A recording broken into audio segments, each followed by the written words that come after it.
نواز شریف، عمران اور زرداری مل بیٹھیں تو 70 سالہ بحران 70 دن میں ختم ہو جائے۔ رانا ثنا کا اعتراف۔ رانا ثنا نے کہا کہ ہم سیاستدانوں کو ساتھ بیٹھنا چاہیے، لیکن اس سے پہلے یہ بہت ضروری ہے کہ غلطیوں کو تسلیم کیا جائے۔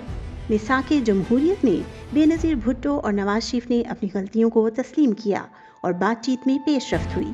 آگے بڑھنے اور مسائل کا واحد حل صرف مذاکرات ہیں۔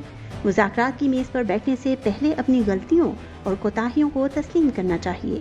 اگر اپنا آج کا سچ منوانا ہے تو ہمارا کل کا سچ بھی تسلیم کرو۔ سیاسی عمل پر پابندی نہیں، لیکن کسی کے گھر کو آگ بھی نہیں لگانی چاہیے۔ پی ٹی آئی کے کچھ لوگ مذاکرات کے لیے اتنے ہی سنجیدہ ہیں جتنے ہم ہیں، مگر وہ کھل کر بات نہیں کر سکتے کیونکہ انہیں اپنے سوشل میڈیا سے اتنی گالیاں پڑتی ہیں کہ وہ خود مشکل میں آ جاتے ہیں۔